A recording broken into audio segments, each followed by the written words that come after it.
Oh, okay. Oh, so record. So yeah. So what are just the two? So we're just gonna go talk about those two, the fans and the oh shit, which I'm blanking out. The fans and the constant player movement, right? Right. Whoa. Okay. All right. Woo. Oh, Hold shit. on. Whoa, I'm somebody a is little washed right. out. Join the club. I'm I mentally washed washed out out. on you guys. I want to do that so I can give that little blues central light. But keep talking. What I was Testing, saying, testing. when you had stepped away, I just did a little research. So I have some stats to lend to the unruly, disruptive fans topic. Okay. Okay.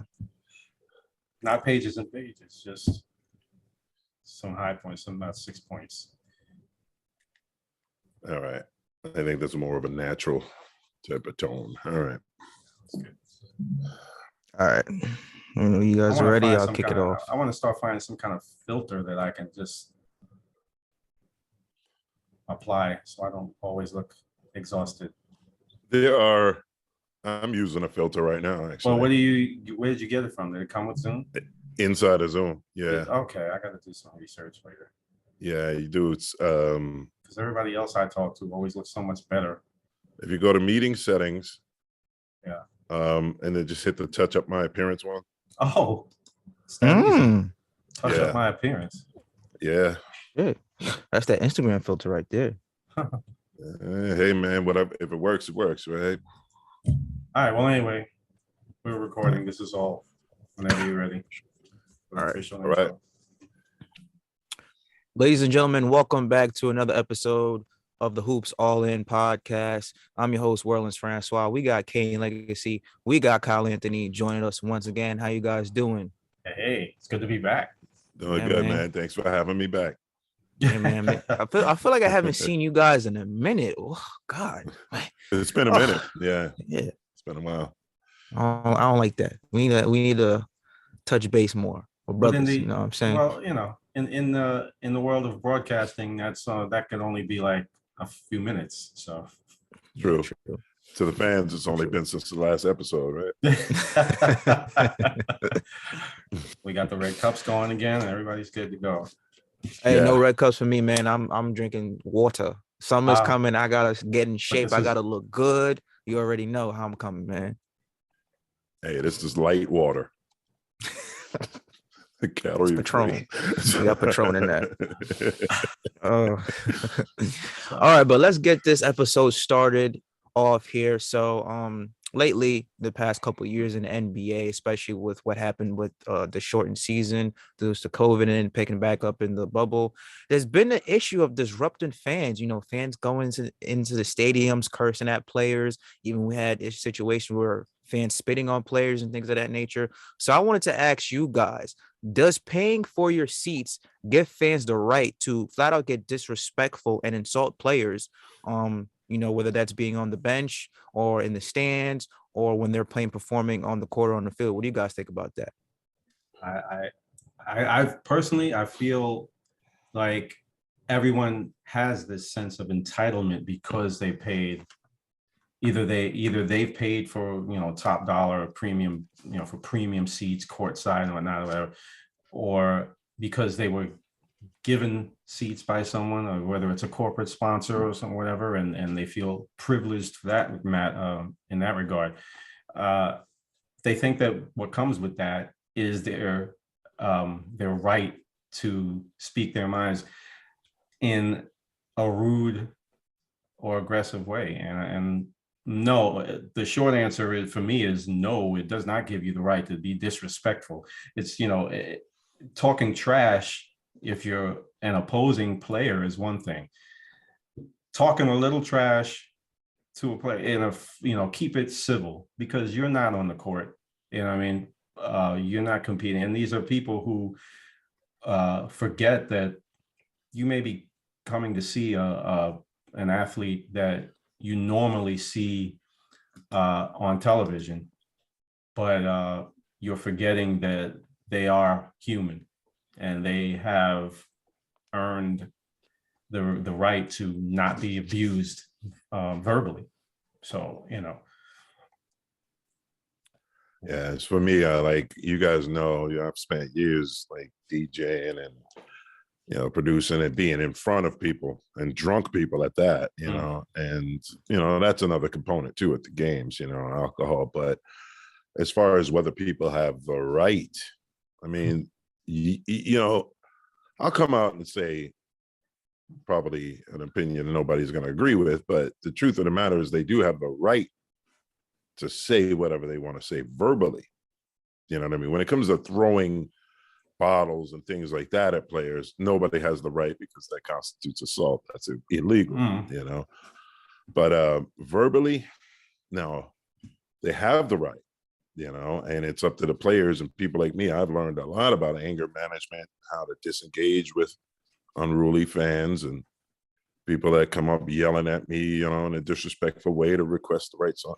I can't go around punching fans in the face because I'll lose a lot of club gigs like that. So I have to no really matter how much you restrain want myself. to. Yeah, I'm not gonna. I'll tell you guys right now. My fans as well. I will. I want to. Punch somebody in the face for disrespecting, but part of being a professional, whether it's an athlete, a DJ, or media personalities like yourself, like we have to, for our own good and our own mental sake, we have to learn to disengage with disrespectful people. We're not in the hood anymore. We can't just go around punching people in the face and doing these things. So they have the right, and we have to learn to disengage with that. Now, all that being said, it doesn't make it morally right. You know what I mean? But that goes to societal thing. That's more than just basketball. There's something about people now, and it's become, I've noticed, more and more prevalent in our society, where I guess it's like the squeaky wheel gets the oil kind of mentality, where people think the more rude they are, the more abrasive they are, the more they get their way. It's become an admirable trait. I mean, we watched it happen even in the political sphere, where dialogue has gone in the trash, and they're like, I don't care. He tells it like it is. You know what I mean? No matter how rude or disrespectful the person is, people admire that now. So that's a societal problem. I don't know whether it's people are just being raised the wrong way or something in the water. I don't know what it is. It doesn't make it right. Just because you have a legal right. You brought up an interesting point. Sometimes liquor is involved, and that brings out a side that usually people suppress. Liquor makes it easier to have loose lips. Yeah. And that's, you know what I mean? Like they're never gonna stop selling alcoholic beverages at games. That's It's too much of a money maker. Yeah. That's so right. yeah, but I mean, do they have the right? I mean, I don't know. Like you guys can probably speak to this better than me. You know what I mean? But there are laws, and there's no law against speech, regardless of how hateful and disrespectful.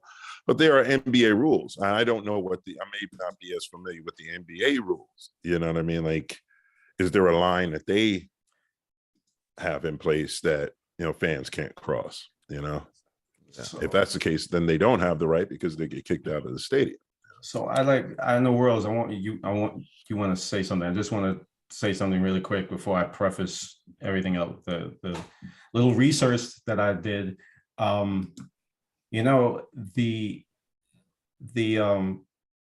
there's for the playoffs, for last year's playoffs, there were 5 venues that banned fans from the arena due to disruptive, unruly behavior. That was last year, and I've been attending games at Madison Square Garden for a long time, and they make an announcement every before every game begins, saying any disruptive foul language, disruptive behavior will get you ejected. That I'm paraphrasing, and so this was long before it started making news on a regular basis, and I don't know, some people get it and some people don't. And I've never had a courtside seat, but considering that they will come at you even if someone around you complains and you're sitting further back, that's a testament to the venue operator in that particular case. But Worlds, what's your take on things? Ooh, it's very very tough, and I'm mainly gonna have to side with Kane on that because of players. Like fans are part of the player salary in terms of the fans who go out there spend their hard-earned money working 40 hours a week, sometimes 60, sometimes 80, to save that money to go buy $70, $80, $100. Sometimes courtside seats cost $5,000, $10,000, paid ridiculous prices for that. That money is going into those players' pockets. Now, there is a line that needs to be crossed, as you said, Kyle. Just because you bought, a courtside seat, that doesn't give you the right to be disrespectful, to talk about somebody's family, somebody's kids. That doesn't give you the right to spit on them and stuff of that nature. So there has to be a boundary, a balance of line that needs to be crossed. And I just feel like in today's NBA, I'm gonna go with the Russell Westbrook situation. It has gotten so soft. And if you guys most likely know, Westbrook came out after the game and said, "Well, I will not tolerate being, nicknamed West Brick because he has not lived up to his potential playing on the Los Angeles Lakers, having career lows in every statistical category." And I'm like, hold on, but you're the same guy who goes out there talking trash to other players, talking trash to possible other fans of opponents' teams when you kicking their butt. But when the same energy is reciprocated to you because you're not playing well, you're playing like crap, you can't handle that energy. Like, same thing, and I just come to terms like, are we really going to take away that fan interaction? Like, there's been plenty of clips of Kevin Durant going back on the course side with fans, Kyrie, LeBron James, so and so. And most of the stuff, I don't want it to get physical, but as I just mentioned, there should be a line that needs to be crossed. And also another situation I can harp on is the infamous Malice at the Palace, where Ron Artest and Steven Jackson them got involved to the stands and they assaulted a fan. Now, if they weren't protected by some, laws. I don't really know the whole full lawful details about that, but I know that they just got suspended, and I believe that the person who was pressing charges all of a sudden dropped the charges. But say if they continue to do that, they will probably looking at severe legal time in prison for assaulting a fan. So if fans are allowed to come in and say some certain words, and the trash talk is all part of the game, you got to keep the fan interaction, because those fans or will continue to buy your product and will continue to put money in the players' pockets. But there has to be a line that should not be crossed. And I just feel that we just continue to live in an age where more people get disrespectful. And I'm happy that you mentioned that, Kyle, that those fans who were said some things to some players are not allowed back in the stadium, because there is a certain level of professionalism and conduct that you have to act. It's just human society. Like, when you're out in public, you're not gonna act like an animal. You know what I'm saying? So yes and no, if that's my answer. Yes, they are allowed to say, to be disruptive, and in the context of trash talking to players, saying, "Hey, you suck, you effing suck," blah blah blah, all that. But to talk about somebody's family, kids, whatever, uh, you know, uh, Yeah, when it gets too can't cross that. personal, that's definitely crossing the line way beyond. But according to this sports media and info network called Wagrin Enterprises, we've had first of all, I wanted to say that, you just like you've cited, Russell Westbrook, there's been other incidents involving players like LeBron James, Carmelo Anthony, Kyrie Irving, Jordan Clarkson, John Morant, and that's just this past current season. But according to this company, this source, we're looking at the worst behaved fans, according to surveys. The worst behaved fans in NBA arenas come, number one is Los Angeles Lakers. Number two are the New York Knicks fans. Number three is Boston. I'm surprised they're not number one, honestly. Number four is Philly. I thought Boston and Philly would have actually been higher technically, but number five is Detroit. And that's not taking into account the Malice in the Palace thing that happened years ago. Now, just to be fair, there are some cases where we've had they surveyed the same survey, same source. talks about the most let's say disagreeable NBA players. And Worlds, you're probably not going to like this. Number 1 is LeBron James. Of course. Number 2 is Russell Westbrook. Number 3 is James Harden. 4 is Kevin Durant. And 5 is Joel Embiid.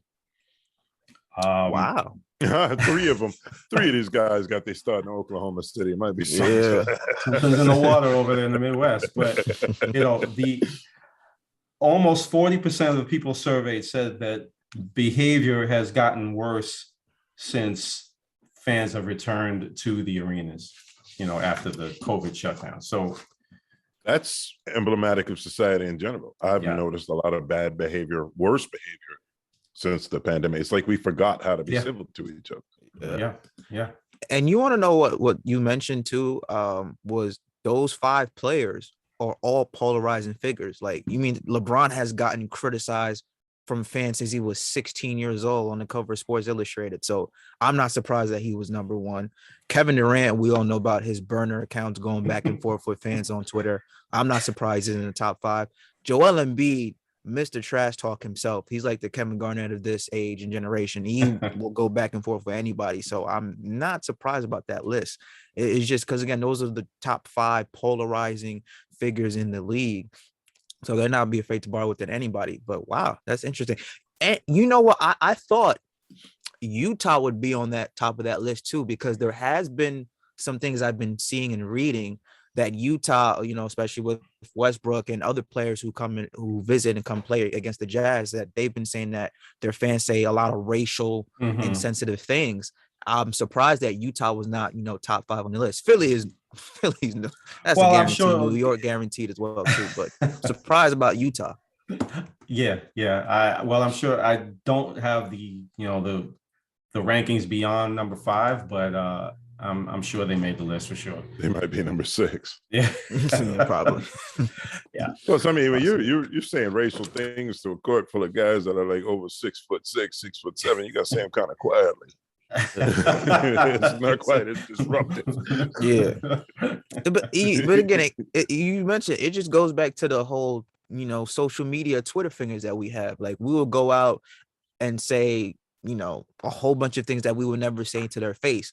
Media personnel themselves, like Skip Bayless, Shannon Sharp, Stephen A. Smith. Well, Shannon Sharp actually played, but guys who never really played a professional sport in their life, they will go and say the most outlandish things about a player, whether that's warranted or not. It's their job to give strong opinions and criticism. Fair point. But it can get harsh. And it's like, if that person, that individual was in your face, you would not be saying half the things that you said about them on air. And most of the times when they have these athletes on their show, they dial back a lot of what they said. They'd be like, hey, thank you for joining. Appreciate you taking the time. That means ratings. That means clicks. Yeah. That means attention and spotlight. But, I think sometimes people forget the difference between reporting news and making sure that you distinguish the news from your opinion. Yeah. And a lot of sports casting is opinion based. It doesn't take that long to quote stats, but you can get a whole lot of content out of your personal opinions. Yeah. Well, I mean, it's like, I think it's society in general. Like, we've gotten ruder, but yet softer at the same time.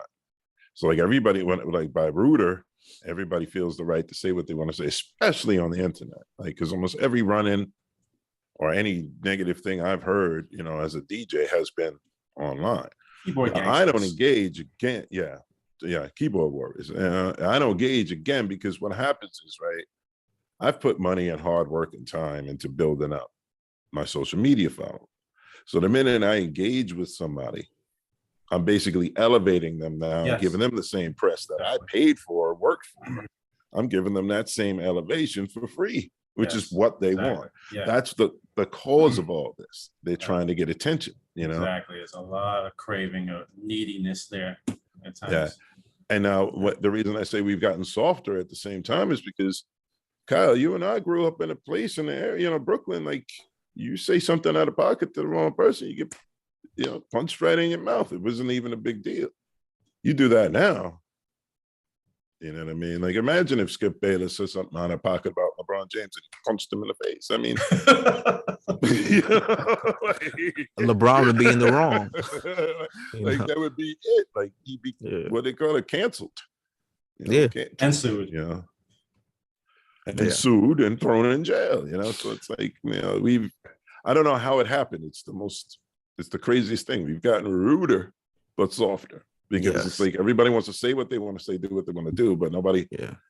has any repercussions at all. You know, Now, what do you guys you think sound would like be you way? really wanted to say something like that. Sorry. No. Oh yeah, I'll let Kyle go. I just want to know, what do you guys think that there could be a way to fix this? Because obviously they're gonna keep kicking out fans for the rest of their life if there's no type of policy in place. Now, I'm not Charles Barkley, and Charles Barkley has said some outrageous things on television, but he has also said some funny things. Do you think that every NBA player is allowed to beat up one person in the stands just a year? Because again, Kyle, you have been to a lot of games. I've been to a lot of college basketball games. The stuff that I've heard come out of fans' mouth, I'm like, listen, I would come up and deck you in the face if I didn't have the fear of being fined, charged with assault, blah, blah, blah. Now, you're allowed to say whatever you can to me, but don't be mad if I retaliate. Now, I'm not inciting for violence. I'm not saying fans could go up in the stands and beat players, but what do you think could be a logical solution for that to kind of de-escalate? Now, obviously not beating people Yeah, up. it's like tonight I pick you. Yeah, you know, I just wanted to mention Charles Barkley. That's my year.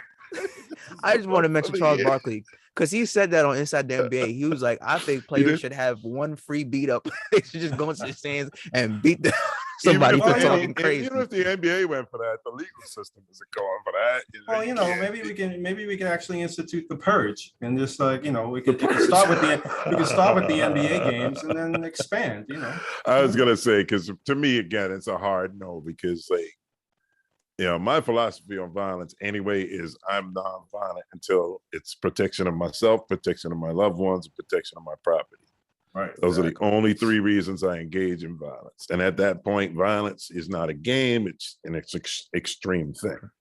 So I don't beat up people for saying whatever at the DJ. But what I will do is turn to security and be like, you better do your damn job and get them out of here. You know what I mean? And, you know, a couple more times of that, most clubs I've worked with ban people for life, you know, for unruly behavior. There you go. Because it's just a bad look. So I think the answer is that, you know what I mean? Like, the NBA's got to start cracking down and be like, look, this is too disruptive. We're going to take your ID, you know, and, you know, 3 violations or you're out, lifetime ban. You know? Yeah. Well, I think all signs are pointing to them. They are taking measures now. They're being a lot more proactive in terms of banning fans and doing what's necessary to keep it safe. Because at the end of the day, it's all about your public image of your venue, and that's directly connected to revenue stream. Yes. Plus, you really want to make one of these big mouth, loud mouth losers a rich man because you punched them in the face? Like, no, thank you. I'll keep my money. Keep talking. I'm good. You know, or have one of your boys do it. I'm not advocating. Yeah, but if I'm the one with the money, that's I'm not trust me. When I advocating DJ, I got to keep my boys in check too, because for some reason Desmond will do something. Yeah, Des, I brought your name up. He'll do something, and I'll get blamed for it. Like they look at you because you're the one with the money. Like no. If LeBron's cousin beats somebody up, LeBron is getting sued. Yeah, because they're gonna use you related. I mean, probably just keep kicking them out. Honestly, you just like, hey, listen, we're just gonna kick you out. I like the 3 strikes you're out. You say, hey, the first warning, hey, we're gonna need you to stop talking. Second time we do it again, we're gonna give you another warning. We're gonna move your seat. Third time, all right, ID, you're done. You know, and that should be NBA wide. That bad. Yeah. Well, you know, I just you don't get to go over to Brooklyn from MSG and start doing the same thing over there just because you got banned from Madison Square Garden. Yeah, right. All right, I'll just take the train and just go a few stops. I'll start up. I'll do the same thing. But no, we're talking about when we talk about a lot of these courtside seats, though, and I think we can move on. But I just want to say that some of those seats, or a lot of those seats, are, you know, part of corporate packages. You know what I mean? So if one of the penalties is the company losing their rights to the season tickets, that right there is incentive to, you know, for a fan, a person in that seat, to be on their best behavior, because suddenly you could be not only faced with repercussions from the company, facing repercussions in terms of their season ticket holdings, but now you're talking about the possibility of getting very, very much embarrassed at work and maybe worse. So Fired. I think that would be a good incentive, just take their privileges away, their season ticket privileges. All right, Kyle, that should be a policy for Reign. Oh, if that's the case, you start buying tickets for employees. Oh, like, look. Yeah, well. Well, we're gonna make sure. You're fired. I'm gonna weed out those people long before I start paying for corporate tickets. That's for sure. But anyway, I digress. All right. Transitioning sides now. So lately, the past 10 years, there's been a lot of player movement, and we not even just a lot of player movement. That's common, but a lot of franchise player movement. We talk about superstar franchise players like LeBron, Kevin Durant, James Harden, those type of players who have been moving teams from teams. And so I wanted to ask you guys, is the constant player movement, especially when you are a franchise player, a problem for the NBA, especially when it comes to small market teams? And how far should a team go to accommodate a player's wishes to either be traded or to demand players to come to their roster or things of that nature? So what needs to happen to kind of like cool that down if you guys see that, if you see that as being a problem? Oh, what do you think, Kane? I guess it depends on if you see it as a problem, you know what I mean? Because the drama of player movement helps get people more interested in, oh, he's coming to our city, he's going to that city, as far as the teams accommodating these wishes, because I can't read the minds of the players, but I can almost immediately read the minds of the team owners. It's like, it's just bad for morale. I think we talked about this before with the Ben Simmons situation, as it was. It's like Kyle, you got, me and Worlds are both like, you would say we're star players on this team. But if one of us was bad for morale and consistently bad for morale and bringing down the entire Reign team, then, you'd have to move us to another organization too. I'll just call you an Uber. They'd be like, I want 2 draft picks for Kane, please. We'll negotiate a deal. I want 2 second-round draft picks. There we go. Give me 2 interns. Why do you think this happens so much, though? More than less than 3 interns.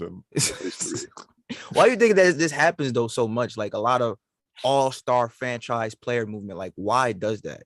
And if you, like you said, if you do see it as a problem or not, then why do you think it's like, okay, you bounce from team to team to teams? Because we've never seen guys like, MJ. He obviously don't count with Twitters, but he's known as a Chicago Bull, long lifer. Kobe played for the Lakers for 20 years. Dirk Nowitzki did the same thing. Kevin Garnett, he's known more for his days in Minnesota than Boston, even though he won a championship in Boston. But when you think of Kevin Garnett, you think of, Minnesota Timberwolves. So why do you think now, like, why does this happen so often where a franchise player is bouncing from team to team to team? I hate to admit it, but Kyle, you can go ahead. But I had a real quick answer. Honestly, I hate to admit it, but like, I think what started this was the Kevin Garnett, Ray Allen move to Boston. You know what I mean? Boston went from second worst in the league to winning the championship the following year. And that model, worked for them. Now, it was a different dynamic. I think Ray Allen and Kevin Garnett both really deserved that ring at that point in their careers and to make that move. Because like you said, Kevin Garnett was with Minnesota his entire career up until that point. Ray, I think, was a Seattle Supersonic, wasn't he? Yeah. And the Bucks before that.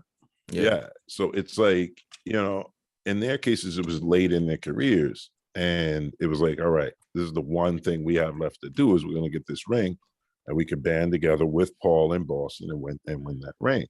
But other franchise players, because they were still stars, even though they were at the end of their careers, they was, Ray Allen and Kevin Garnett was still legitimate superstars.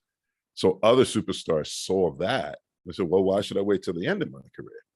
I'm going to do it now, and because the next move I heard about after that was your boy LeBron going to Miami. I knew Kyle knew I was going to mention it, because it's the truth. Like we saw But the big he's- three in Boston, we saw the big three in Miami. you know? But yeah, well, he not only watched that and learned from it, he perfected it.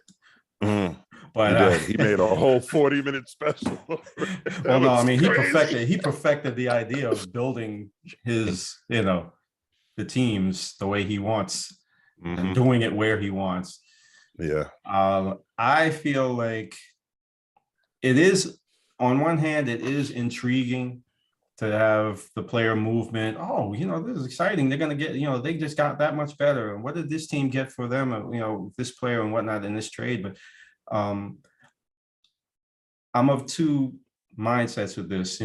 There's the interest, the fan interest and whatnot.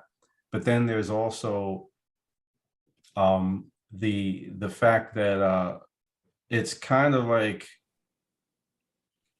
I don't want to say that teams are catering or ownership are catering to the players, because sometimes they just refuse to do it, or at least do it as quickly as they ultimately they still hold the cards in their hands.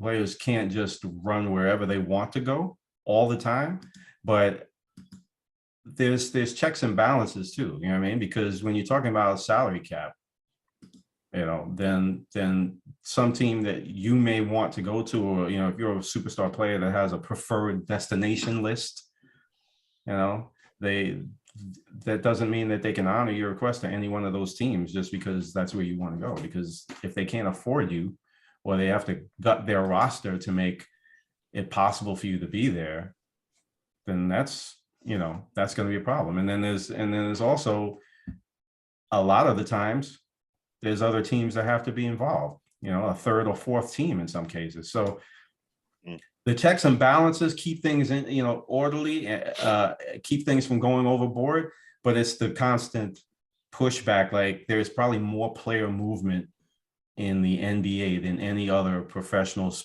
team sport. You don't hear about this happening in baseball, football, soccer. A little more football forcing now, but not themselves. as much. Yeah, but you just Not don't building super teams like this, though. No, you're right. right. So I just, I think it just kind of speaks more to the player and what their expectations are than anything. Because, if you're somebody who feels like, oh, I can never win with, no matter who my teammates are, I can't win here. I can't get what I want. You don't look at yourself in the mirror. You're looking at everybody else and all the other circumstances. Like, what, the grass might be greener for me over there. Mhm. I think that's a bad look on the player himself.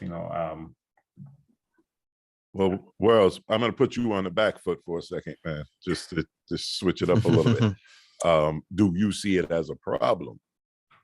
No, I do not. I do not at all. As you mentioned, Kane, it makes for, a great storyline for the league itself, because sports, outside of watching the product and watching the players perform at the highest level, it's all about stories, narrative. That's what keeps fans involved. It's almost like another reality soap opera. It's like, okay, where's this guy gonna go next? What's gonna happen with this trade scenario? You know what I'm saying? And it is a bad thing, the worst thing in the NBA, where you have an unhappy superstar franchise player.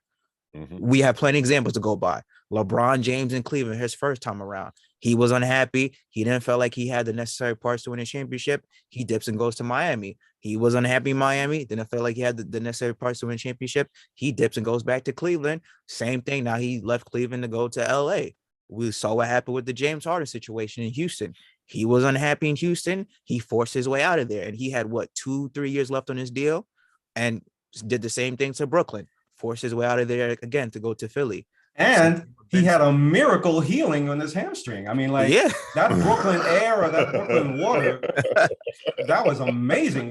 How just a change of scenery can heal the body. Like, Listen, man, listen, yo, T-Mac said it best. He said, listen, if you have a hurt hamstring, you're not doing step backs on a hurt hammy.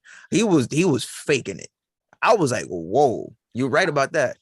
I thought maybe if you make it, if you strain your hammy, you just go to Brooklyn. Obviously, I mean, go to Philly. Excuse me. I've had bad cramps in my Where calf can I muscle, go? and Oh, can't play shit, I ball. couldn't even walk with a bad cramp, man. So you don't see it as a problem, though. No. I don't see it as a problem because at the end of the day, the NBA is a player-driven league. The fans don't come into the packed arenas and stadiums to go watch owners debate about contracts or to watch referees, call fouls. They go in to see the players perform at the highest level and put on a show for these fans. And it's like, that makes part of the storyline. Oh, well, while we have a franchise player that's unhappy and then he goes out and lists his preferred destination teams he wants to go to. As a fan of that team, is like, whoa, we could get Kevin Durant, we could get LeBron, we could get Giannis, we could get Steph Curry, Klay Thompson, etc. So that keeps you interested. And in terms of now, LeBron, obviously, I feel like he opened the floodgates because with the whole decision, and you saw Kevin Durant move teams a couple of times, James Harden, blah blah blah. I think the only superstar player who hasn't moved teams off the top of my head is Steph, Dame, and Giannis. But kind of goes back to my point.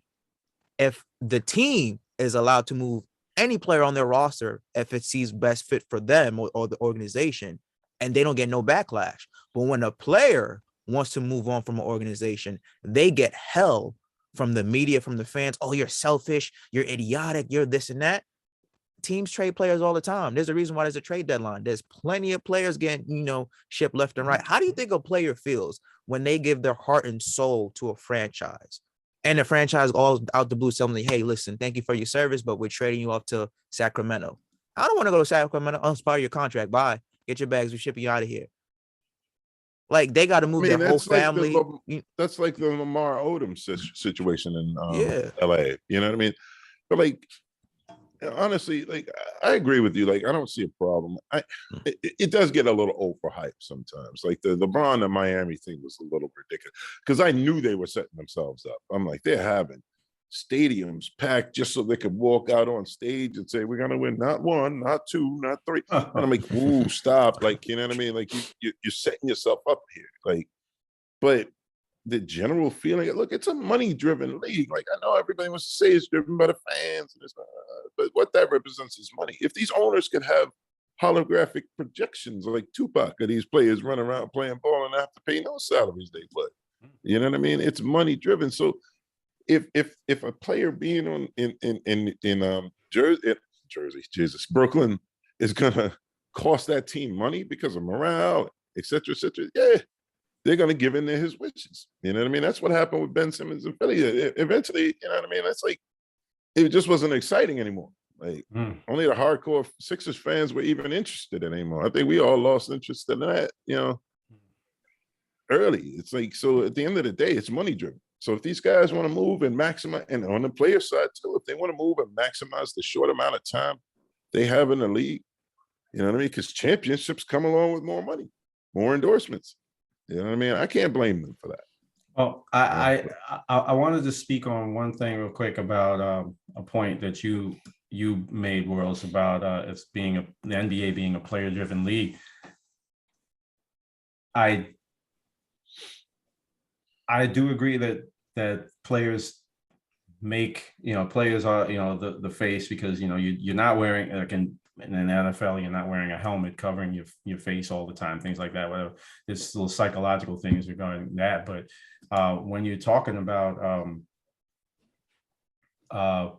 players, I think the point that we kind of glossed over earlier was the fact that it happens in the NBA more than any other professional team sport, and why that is.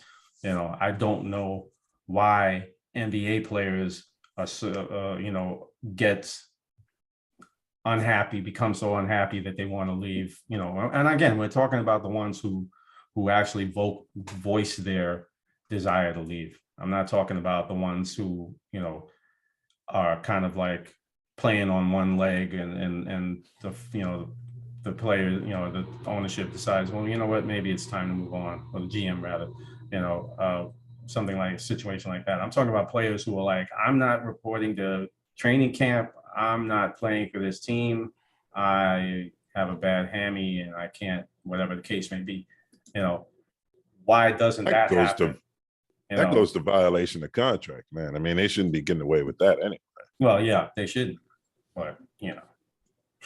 Yeah, I mean, well, you know, hey, they negotiated the CBA that way. Look at Ben Simmons; he's trying to get all the fines and money he lost when he decided not to report to Philly Right. and participate and play games and use his mental health as a reason why. So same thing with James Harden faking the hamstring injury. Like Ooh. again, Ooh. you know, Ooh, he said fake. He just came out and said it. He just he- came I out and mean, said Throw it. it He away, faked it. Brett. I mean, he faked it. That shit. You want? Hey, You'll be sued now. That was world's Francois. That's not defamation of Yeah, character. not- There you I go. didn't say it. I didn't say it. I just said it was a miracle. He's still healing. active. He got a lot of lawyers. I'm good. I am good. I don't Hey, need listen. him showing up to one of my DJ gigs in Houston. I mean, listen. Oh, First but of he all- will show up because it's a partner. Yes, he I'll tell you that much. will. Yeah, He will, especially yeah. if he hears If his it- chicks. Yeah, he'll be there. If it's a strip club, he will be there. That is for sure. That is James Harden. What happened when they got kicked by the Nets by 29? What was he doing the same night? He was out with Little Baby Celebrating. and Meek Mill, celebrating like it was nothing. Because he learned to treat every loss the same as you treat your victories. Celebrate your losses. That's right. Celebrate life. Oh God. This scattered ass out there, whether you win or lose. Oh.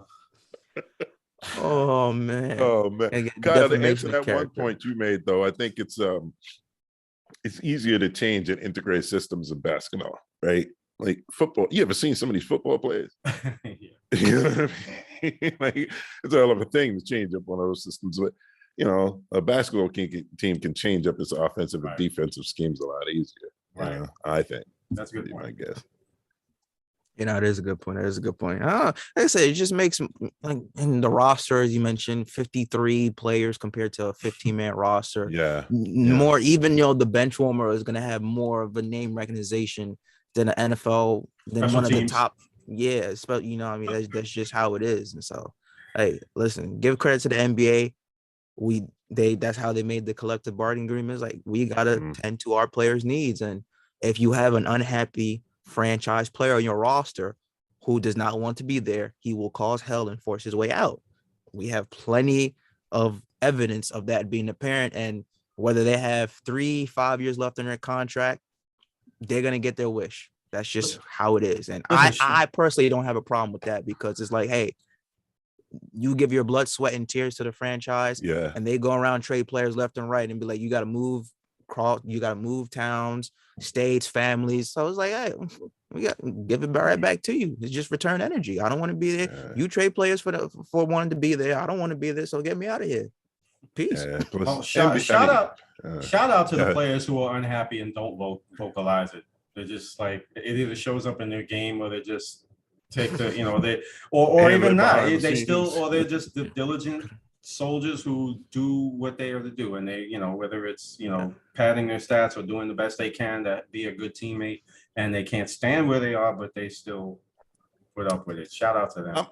I'm on World's side here because Kyle is the man, and we have to unite against the man. If it means we gotta drag you publicly to get out of our contract, that's what we'll do, damn it. Stick it to the man. All right. He's the corporate Fight the man, power. right? Oh boy. We have to maximize our talent. Yo, it'd be funny if they put in the CBA that like players. I won't mention any names. Westbrook, where like you can like they're spotting up to shoot the three, and then they could get a body double that would run in and actually take the shot. Oh, like a pinch instead of a pinch hitter, a pinch shooter. A pinch shooter. That'd be awesome. Or LA, like they could sub out the whole team on defense. Well, if one team run up one way, Oh my God. Well, I mean, Oh God. I mean, hey, they're right there in Hollywood, so that's perfect. They can employ a lot of special effects.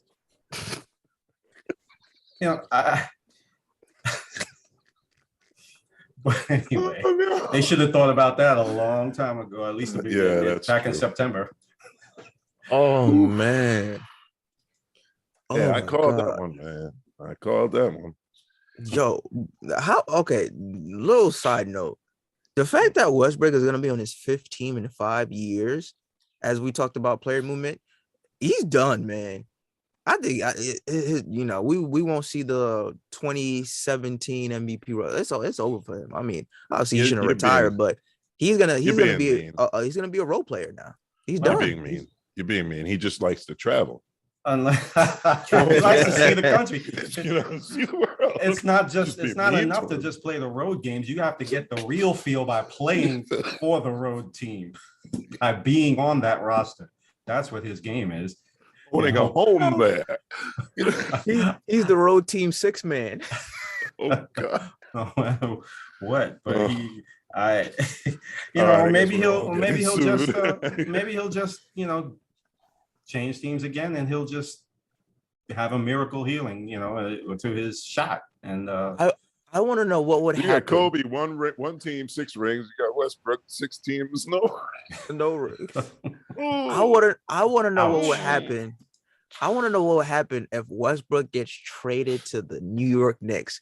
How would Kyle's that face right there?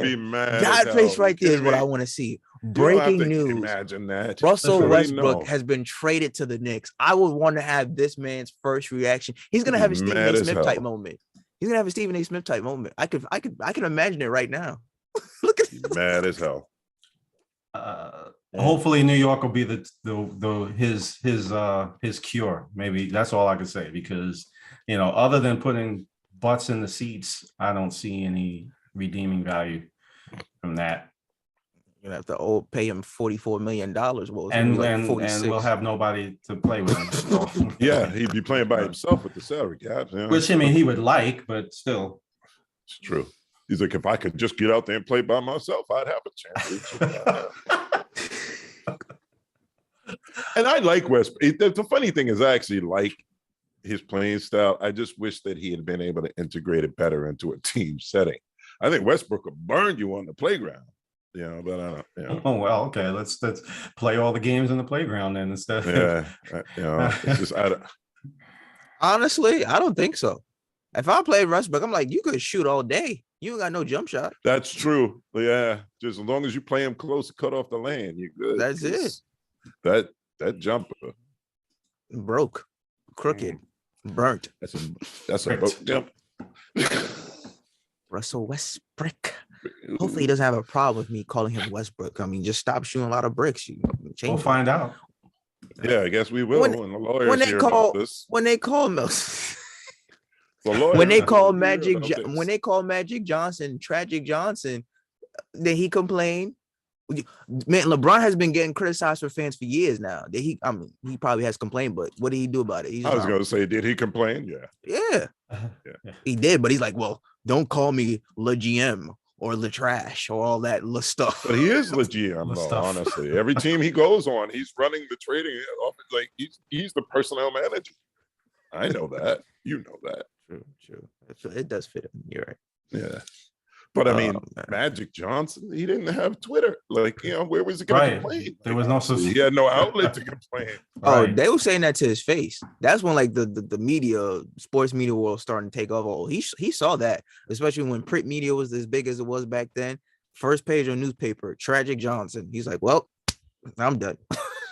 I'm sure he complained all the time. It's just that that's what I'm saying. Like nobody heard him. Yeah, it complain. wasn't as Didn't have Twitter. instantaneous. Twitter. Yeah. Or they have live press conference reactions right at the moment because that's what Mm. happened with Westbrook.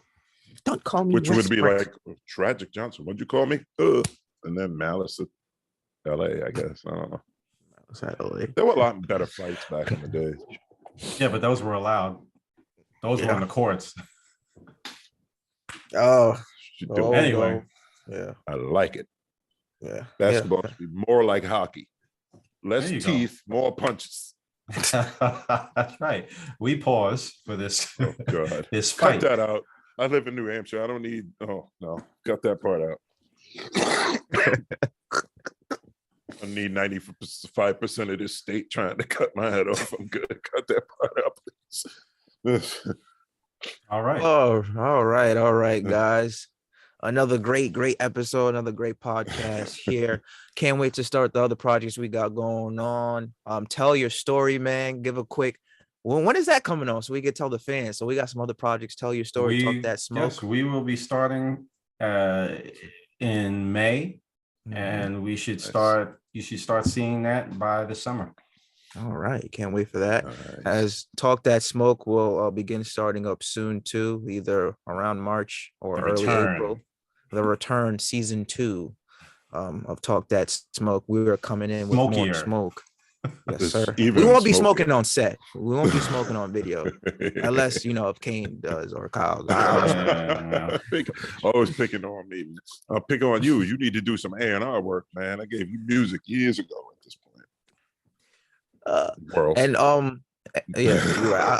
I'll get on that. And the Exceptional Life Fitness, man. Tell us a little bit what's going on with that. The other parties that Ray's got going on with. I'll leave that to Kyle at this point. He know, yeah, like, Oh. I'm always speaking on that. Oh, it's Kyle's projects now. Oh, okay. We're partners on it. At this point, we're partners with Rain on it. Like you said, it is one big family, man. But Yes. It's everybody's own little baby, though. You gotta talk about it. But Exactly. yes. yeah, Yeah, the Rain Multimedia family of projects and including Exceptional Life Fitness featuring Kane Legacy, our own, as well as the aforementioned Talk That Smoke, the upcoming Tell Your Story, and the current, which you're watching now, Hoops All In.